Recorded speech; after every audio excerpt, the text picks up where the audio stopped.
back, everyone, to the Fantasy Madness podcast with me, your host, the Mad Chatter, Ryan MK. Thank you very much for joining. Much appreciated. If you don't already, follow me on the Twitter, the grams, as the kids say these days. Follow me at RMK Madness. If you already do, I'm sure you're keeping up on the content, checking things out. Much appreciated. Yeah, I hope your week has been well. It's been all right here at the Madhouse. At the Madhouse MK. It's been all right. Getting a little deeper into the holiday spirit, I would say. Finally got our tree up, which for us, the past few years, we've been doing kind of a tree on the wall, if you will.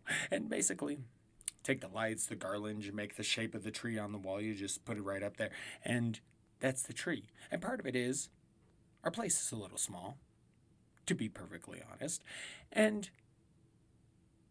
on top of it, it just saves so much space. It really does. And we got tired of dealing with the fake trees.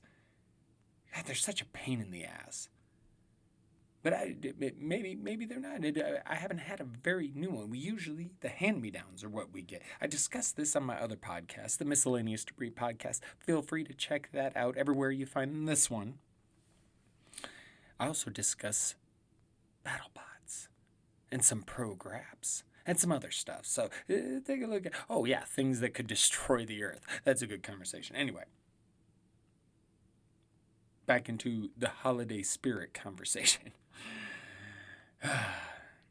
The whole tree thing, it just gets me. Like, we wanted to do real trees, but then you think about real trees and it's like, yeah, then you're just cutting down trees. You're just financing the cutting down of trees. So it's probably better to go with the fake tree. There's that damn sound again. Do you hear it? We've heard this sound in previous podcasts just pop up randomly out of nowhere. It sounds like a bathroom fan. It's got to be the neighbor's bathroom fan. Anyway. Oh, goodness. And, so we're getting into the spirit. We got some presents wrapped finally under the tree. We do our thing. We tend to collect stuff throughout the year. And our box of stuff not as full this year simply because, we're not doing the shopping out and about as much as, previous years because, 2020. And, but getting excited. Yeah, the kids are into it. We got the little counter thing. We got this wooden one, and the numbers come on the blocks, and they gotta take to mark the days left until Christmas. I guess I should have clarified that. But so they got that going. The kids are excited, counting down the days. And all I want for Christmas is aliens. Literally, like where I figure just because come on, let's be honest. Shit's real. It's pretty clear. There's some shit out there. I mean, we're not at full disclosure, but government's admitted, yeah, we study some shit. We don't know what the fuck it is. So it's not such a conspiracy theory anymore, right? There's some realism to it, and I want to see the fuckers. And not the War of the World type, like the E.T. kind, the kind Paul, for the movie Paul, yeah, with the dudes, Simon Pegg and Nick Frost, I believe is the other one's name, from the Shaun of the Dead fame, and what else did they do? Why do I always forget? Hot Fuzz, that's the fucking name of it. Good flicks. Yeah, let's give it up for Simon Pegg and Nick Frost. Dem boys. So like that, an alien I could get high with. That's all I'm asking for. And I've explained this to my wife. And I'm not likely to see them before the end of the year, for Christmas. But I'm going to get some alien toys. Because they have alien toys. I've talked about this on my other pod too. Because I've gotten into, not so big on Christmas movies. I mean, I dig The Nightmare Before Christmas. I like The Grinch, pretty much all versions of it. But I'm not super big on Christmas movies. Once upon a time, once I was a kid, I enjoyed the Santa Claus. But that's about it. I mean, I suppose I could go with Jingle All the Way, because Funny Arnold is funny to me. I mean, that's part of what I love about the movie True Lies, is the Arnold comedy in that. The Arnold. When I was a kid, I wrote a story about Arnold Schwarzenegger. I didn't know how to spell. I can't remember. I was fairly young, but I didn't know how to spell, so it was like Arnold Schwarzenegger, something like that. But good story about Arnold fighting a T-Rex, and yeah, that was me as a kid. But I love me some Funny Arnold, so I could do some Jingle All the Way. I could do some of that, but I'm just not big into the Christmas movies, so I'm sitting around. I guess maybe I'm still a little bit into the Halloween mood because I've been watching the Alien movies again, and I love these. I love them. And now Walmart has alien toys, so that's what I want. If I can't have real fucking aliens for Christmas, I want some alien toys for Christmas. End of rant. Oh, I know. It's an odd show. It can be an odd show. But I hope you enjoyed the week, the crazy few early week games, and I covered those on Mini Madness. If you didn't check that out, try and check that out every week. And yeah, interesting stuff there. But we move on because we're moving on. We're on to the playoffs. We're on to the playoffs, as Bill Belichick would say. And here we are. Hope you are ready, because the first game of round 1, week 14, started off with a whimper, really. Because the Rams just beat the shit out of the Patriots. Just beat them down.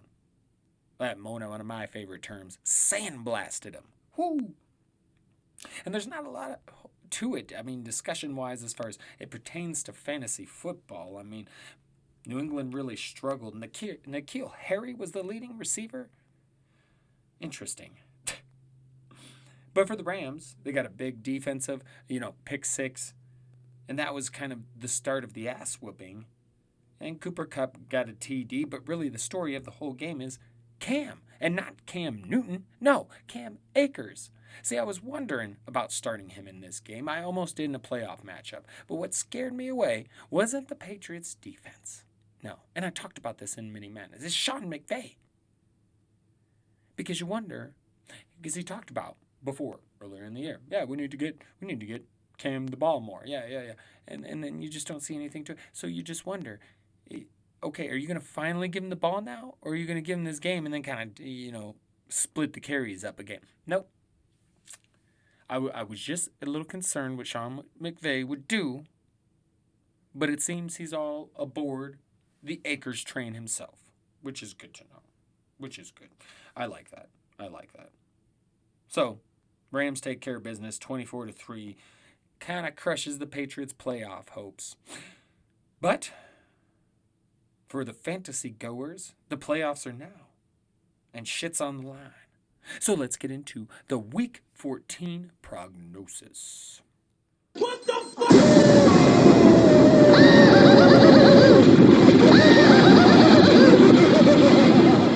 Oh, the madness. Okay, so Week 14 prognosis. Now, a reminder once again, it's a Dynasty podcast. The chatter loves the Dynasty. And I sprinkle in a little DFS, you know. And I mainly roll with the PPR business because that's, in my opinion, just what most leagues are and should be, really. And I think we're working that way with Superflex as well. But this is my approach when I talk about the games. Just as a reminder. And also a reminder, no bye weeks. So full slate of games. Should be fun. Let's get into the first one. My home Denver Broncos taking on the Carolina Panthers. Oh, there goes the first slip up of the day. Seems early, chatter, to be slipping up like that. We'll see how the rest goes. But I've got Denver winning this one on the road, 27-24. I do think the Denver defense is greater than the Carolina defense, and I think even though CMC could come back, the Denver takes care of business. I think it would be a little bit higher scoring. I think Locke is going to play well, which is really going to, muddy up the QB situation in Denver. Hopefully, I really liked Drew Locke. I thought he would be more. And you could say, well, it's only so many games into his career. It's a pretty small. I've seen very little to be impressed by, and that's disappointing. As someone who was high on Locke. You ever wonder about that Drew Locke and then Andrew Luck? You ever just think about that? I'm sure people have had that conversation already. I've just thought it a many a times. But I think Locke will play well. I think Melvin Gordon's actually going to have he played well last week, and I think he's going to step it up. I think we're going to see the rest of the season some Melvin Gordon. And it's not that I don't like Philip Lindsay. I do. I think he can be really good, but he also gets hurt fairly often. And they paid Melvin that money. Fucking feed the man. Let him get going. Because we've seen with Melvin, we've seen it was a slow start to his career. It's a slow start to seasons. I mean, once Melvin gets going, he's damn good. Is he one of those elite guys? Nah. But he can be damn good. And I think he's going to be good in this game, along with Noah Fant. And if CMC returns, of course, you're playing him. And this is fucked up. The Curtis Samuel and DJ Moore, both on the COVID list. It does sound like they're going to be good to go for the game. But just temper the expectations. Denver's they are good out AJ Boye, so that does make a difference. But I do think Broncos step up here on the road, and they take care of business. Moving on. Minnesota at Tampa Bay.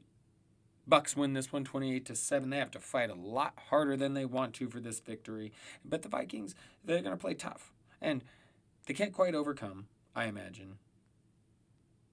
And you got two tough defenses. But I still think there's going to be some points scored.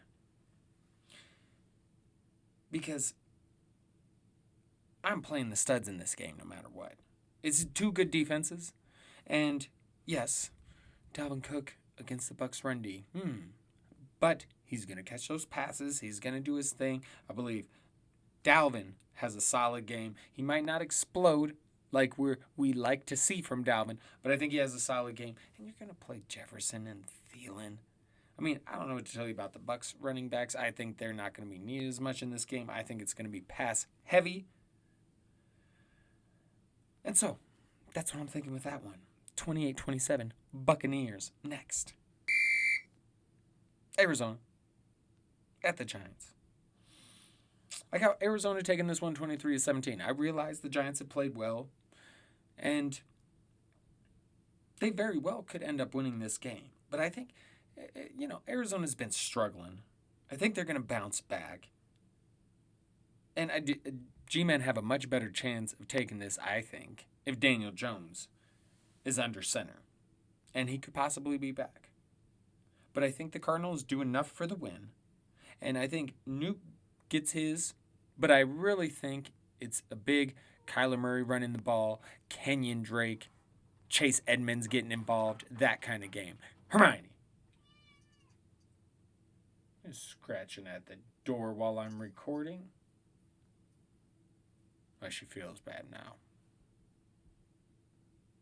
Come on. You good? You good?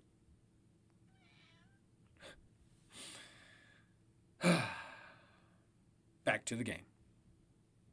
Oh, no, I think that's pretty much what I had to say. I do think Darius Slayton finally gets back in the good graces of fantasy owners this week against the Arizona Cardinals secondary. Thank you. Moving on. Kansas City at Miami. Got to take the Chiefs in this one, but I do think it's a little bit lower scoring. 23-20 is what I got going on. Chiefs on top. But I do think, obviously you're going to play your KC studs. Always. Hermione. You are in the way of the video. What are you doing? Don't bump the microphone. Don't bump the microphone. Do not sit on my show sheet. And just chill right here. Just chill up on the chair, bro. What are you doing? Anyway. You're always going to play your KC studs. But temper the expectations a little bit. Miami's got a really good defense. They really, really do. And I do think Myles Gaskin is in for a bit of a big day. So I think they're going to be able to work down the field a little bit. They're going to be able to slowly do that. With Tua, that's what they kind of want to do, right? Defense, smart quarterback play, try and run the ball. Gaskin, now a bunch of the Dolphins running backs are injured. Pretty much all of them are beat up in some way or another. But it does look like Myles Gaskin has a good chance to suit up. And if he does, I'm telling you, he's going to have a hell of a game. I like him in this game. I like him a lot. I like him a lot. Big day. And I think Gesicki could as well. Because I do think there's going to come a point when Miami's going to have to try and get... Casey's going to get a little lead, and Miami's going to have to throw, and Gesicki, he's going to become good buddies. And I know it sucks for Devontae Parker owners. He's a little better off with Fitzpatrick. But give Tua some time. Dallas at Cincinnati is the next one we're looking at. Dallas, we're going to finally get this game. 24-13. You can call it a revenge game for Andy Dalton if you want, but I don't know. I mean, I suppose a little bit. They were like, fuck you, Andy. We're going to have Joe Burrow. And good move by the Bengals. But, yeah, I'm sure that stings a little bit for Andy. So he's going to want to go in there and have himself a good game. And I do think they finally get a good W under their belt. I mean, Cincinnati's really kind of a disaster. They're beat up. No Joe Burrow, no Joe Mixon. The Joes are gone. And I would still play Tyler Boyd and T. Higgins because the Dallas defense is, nothing special. But man, I'd go ahead and roll your Dallas studs in this one. I think Zeke's going to be fine. And, Cooper, Gallup, does seem like Lamb's at the shorter end of the stick when it comes to those three. But hey, he's the rook, right? He's the rook. But I'm fine even playing him in this particular game. I think Dallas is going to have a much better game this week. All right, turn the page of the show sheet for Houston at Chicago. What a game, oh, it's so stupid. Houston at Chicago. I mean, Houston's got to win this, right? And I got him winning 20-13.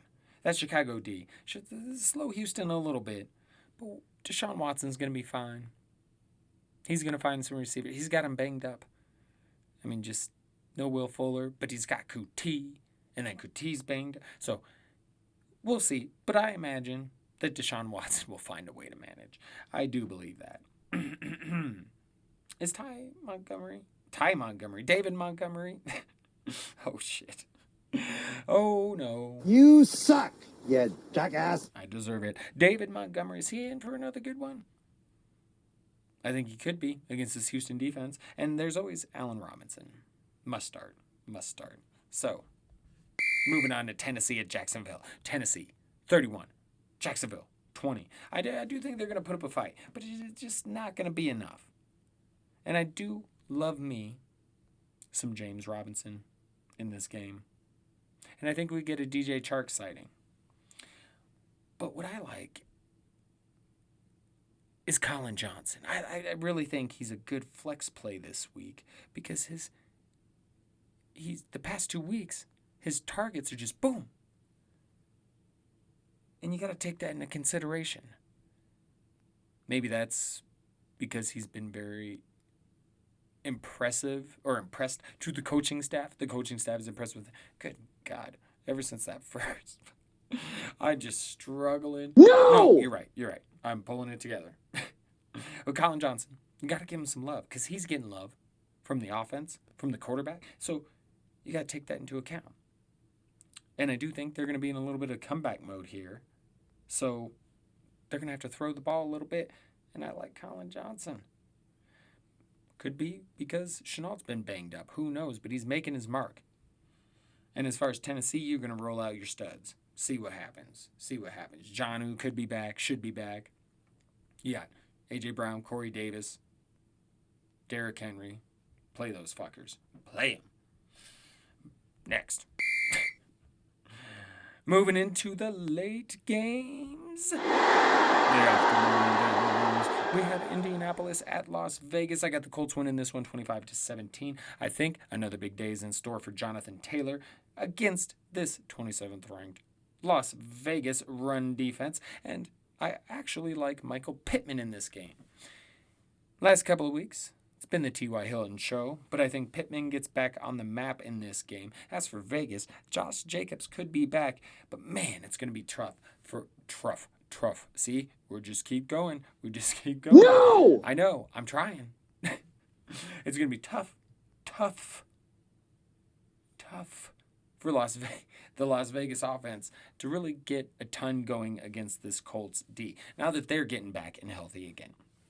So, when it comes to that, of course you're going to play Jacobs if he plays, but I think I'm staying away from the, Vegas wideouts, other than, of course, Mr. Tight End Domination, Darren Waller. There you go. Bing, bing. New York Jets at the Seattle Seahawks. Seattle 27-13. They're going to take this one. Their struggles are over. Playing the Jets always helps, even though they've had a few weeks. Every once in a while they put up a hell of a fight. And I do think Sam Darnold's still going to want to try and prove, hey, I can play, man. Somebody take a chance on me, because I just can't take it here no more. But Seattle struggles will be over. They will kick some ass. You're going to play those stud wide receivers. And I am worried about Chris Carson. Been banged up.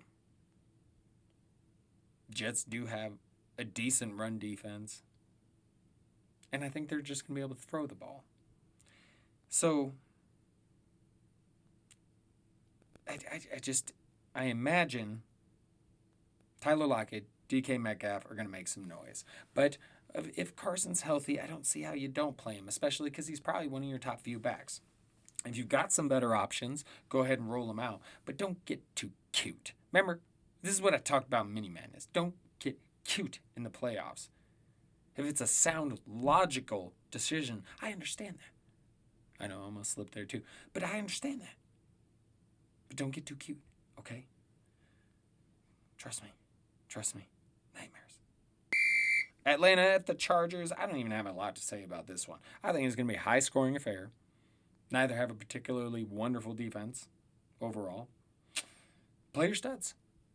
I mean, the Falcons' defense playing better, I know. But I think this one is going to be a bit of a shootout. Herbert versus Matty Ice. Yeah. So, play your homies from this game, because they're going to roll. But the Chargers taking this one 33-31. Next. Green Bay at Detroit. This one it's going to be tough for Green Bay. Packers, I think, will take it 34-28, but I think the Lions are going to make it real difficult. They looked a lot better, seemed much happier to be playing football with Matt Patricia out the door. And not to mention, divisional game on the road for the Pack. Yeah, it's going to be tough.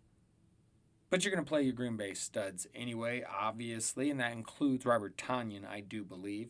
And then I'm sure MVS or Lazard will pick up some action too. Lazard's been banged up. We'll see how that goes. He's got the core thing that he's still dealing with on a weekly basis. So could be a little MVS action. And there's no more Tyler Ervin. But it does sound like A.J. Dillon's coming back. But it just, reaffirms your beliefs. Jamal Williams is that second guy, right? Behind Aaron Jones. Yeah. Just solidify everything. And then for Detroit, I do think, as I said, they're going to put up a fight. So they're going to be able to run the ball well against the, quite leaky Packers run defense, to say the least. So there's hope for Swift. And should he play, I think he'll have a hell of a game. Otherwise, I will look to Adrian Peterson, because this is a plus matchup, right? And then I think Marvin Jones, TJ Hawkinson, they're worth playing. If by some crazy chance Kenny Galladay comes back, which he's still not practicing, so that seems unlikely. But if he should, I would probably not trot Marvin Jones out there. Just saying. Because I imagine if they're putting off him coming back, they're going to wait till he's good to go, Mr. Kenny Galladay. So hopefully we see him sooner rather than later. Moving on. New Orleans at Philadelphia. I do have the Saints winning this one, 17-13, but I almost picked the Eagles because call me crazy. But I've liked Jalen Hurts. Okay, I've waited to see what he could do. Now, last week wasn't perfect, but I want to see more, and I'm excited to see more. And I do believe that despite going up against the Saints defense, I do think he's going to be able to make some noise, outplay Taysom Hill. And I know that's me going with my little bias against Taysom Hill, but I haven't looked at Taysom Hill and said, last week was a pretty good game, and I said, okay, all right, Taysom Hill, fine. But again, he's not done anything to just blow me out of the water to go whoa, Taysom Hill. No, hasn't happened yet. So, I want to see more from Jalen Hurts. And I think this, I understand if people are concerned about Miles Sanders and want to bench him. I've been talking about being concerned about Miles Sanders too. But I do think making a quarterback move like this, especially when you know there's a history with some guys like Alshon Jeffrey, well, we believe it's Alshon Jeffrey, that may have some issues with Carson Wentz, and you know that just something like this can energize a team. You saw what happened last week, week 13. Jalen Hurts comes in, touchdown. The offense was energized. The defense didn't have a plan for him. So I do think it could energize this offense, and I think Miles Sanders and Jalen Hurts could help each other. But I do understand the anxiety of possibly playing Miles Sanders this week, because that's a good run D in New Orleans, one of the best. And then, his struggles as of late. But I do think Jalen Hurts improves the offense, okay, which will make things better for Miles Sanders, and especially because the defenses aren't going to be able to go, hey, no, fuck you, you're not going anywhere. We're going to let Carson Wentz, who's, really fucking struggling right now, we're going to let him try and beat us through the air. Well, if Jalen Hurts is passing the ball well, and he's got the running threat, that could really open some things up for Miles Sanders, huh? Just something to consider. But the New Orleans studs, I'm starting them, but I'm tempering expectations a little bit, except for Alvin Kamara. I think this could be a pretty big Alvin Kamara day. Fucking Saints. The Washington football team, or as I like to call them, the Washington Foreskins, are playing at San Francisco. If it's even really San Francisco's having to play other places, like Arizona. And I think the Foreskins take this one 20-17. Washington, they're playing well. And I really do feel like them or the Giants, they are two decent teams, right? It's just the NFC least. Oh my goodness. It's awful. It really is. But that being said, Washington and New York not playing bad. And I think Washington's going to take this game. Despite probably no Antonio Gibson, which stinks. But J.D. McKissic, should get plenty of receptions, should get some run with the ball. I think that's the route to go with that one. Stay the fuck away from Peyton Barber. But Terry McLaurin is the story here. I think he has a huge day, bounces back. Great to be a Terry McLaurin owner in the playoffs in round one, because I think he's going to give you a big one. I really do. And San Francisco's going to struggle, man. And woman. And all y'all out there. San Francisco's going to struggle. Washington has a hell of a defense. And they already, if they can't get the run game, this is a bad recipe when you have not a great quarterback against a really good defense in all phases. This can make things very, very difficult. As you saw last week, they made things difficult for Big Ben. And Big Ben, pro, veteran, Speaking of Big Ben, we move on to the Sunday Night Football. Get a little cheer in there for the Sunday Night Foosball. Pittsburgh at Buffalo. This one was a tough one to pick because I feel like Pittsburgh's a really solid team and they're going to want to bounce back. And, Buffalo's playing great, but they are susceptible. And Pittsburgh's the kind of team that could cause them issues. But they're also really banged up on defense, the Steelers are. So I've got the Bills winning this one 23-19. It's in Buffalo. It's gonna be an ugly, cold win. Pittsburgh, like I said, is banged up, but they're still very good. So I think they could cause some problems for the Bills' offense and Josh Allen. They're not going to look as spectacular, but neither are the Steelers. They're going to struggle on the road, and there's really been an issue with their running game. I was hoping getting Anthony McFarland some carries, getting him in there, would give him some juice, but it just hasn't been happening. And James Conner is likely to come back, and he wasn't doing anything great. And I do think he could have a good game because the Bills, middle of the pack against the run, so it's very plausible, but they just haven't been running well, period, as of late. So I'm a little worried about that side of the Steelers, and I'm a little concerned about James Conner. If you've survived without him, and you've got players if you're like, oh, please come back, I need you so bad, then I understand. Play him. Because he could have a day. I'm kind of tempering my expectations with Mr. Conner.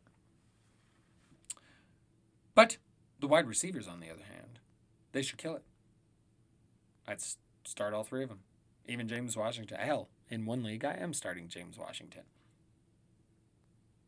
Because, really, any of them, they're all going to get a little bit of action. And James Washington the least. But James Washington could also get one of those crazy-ass long touchdowns. But Claypool, Deontay Johnson, those are the top two guys. And then Juju's in there as well a little bit. But I'm comfortable playing any of them in this game because I do think they're going to have to do, they're going to have to put up some points. And I do think they're going to struggle to run. So I think it's going to be almost a shootout. Which sounds stupid. Almost a shoot. Anyway. That's the prognosis. That's what we're here for. One thing only. Winning. That is right. And those are the prognosis, the thoughts of the mad chatter for you to prepare for round 1 of the fantasy football playoffs. Yes, we are ready for round 1. Well, I hope you are. Because I'm not. May I please have your attention? The store will be closing in 5 minutes. That is right. I know. I was gonna say I am ready for the playoffs. Believe you me. See, the thing is, I'm not in the playoffs as much this year. It stinks. It stinks. But in a way, it's kind of nice. I can just concentrate on the few that I'm in and just kind of relax, right? Because normally, I only miss 1 or 2. I'm in the playoffs in the rest. But it's been a fucked up year. I had a couple of startups. I went super fucking young. Well, that was my intention. I was like, I don't even care if I compete in year 1. So I'm going to build a monster that'll fucking last me for years. That was the thought process anyway. One did about the trick. I did very poorly. Because I also had a lot of injuries.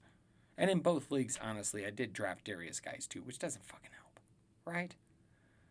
Got a couple other leagues. Darius guys in that one. I've had some rough leagues. One of the leagues, I still am top 5 in points, but I missed the playoffs. Some shit we have to think about changing. We evolve in fantasy football, right? That's part of what's great about it is there's evolution constantly.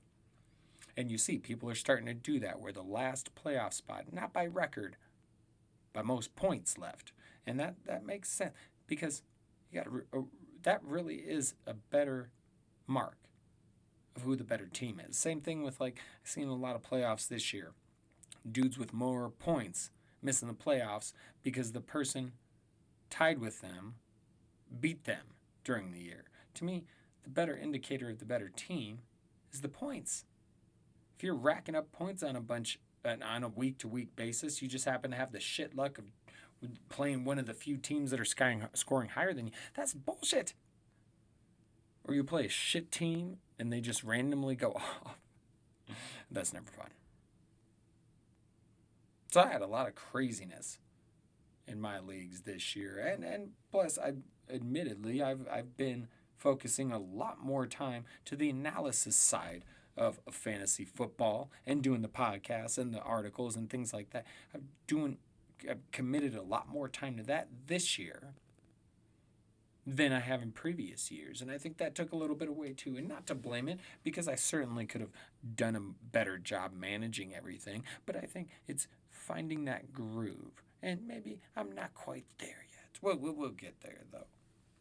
And before we go, again, I hope you DVR'd BattleBots and you're going to watch it. Because it was fucking awesome. Per usual. Main event disappointing just because of a main event. I was actually on a run there without a slip-up until just, no, we're about to get off. And there we go. But main event, little bit disappointing just because of who I was rooting for. But great overall episode. Check out my Miscellaneous Debris Pod. We do a little bit of BattleBots chatter, as I mentioned previously, on that particular show. And then I also mentioned checking out, that I talk about pro graps, as the kids say. Pro wrestling, professional wrestling.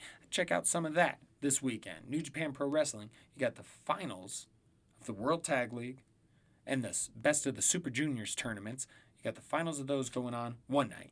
And then the next night, you got the Super J Cup. And one night tournament. That's going to be fantastic. And if you haven't seen the Super J Cup, you're going to see some badass wrestling, some badass stuff. You got to check it out. New Japan Pro Wrestling. It's going to be a good. And Sting is back in the wrestling world. This great Sting in AEW. This is fantastic. Wrestling's so fun right now. I just... Anyway. Time to close up shop. Time to get the fuck out of here. So I do appreciate everyone for joining and listening. Thank you very much. I really do. And as always, much love to you all. Because I very much appreciate anyone who takes part of their day away, however much, to dedicate to hearing my crazy ass talk.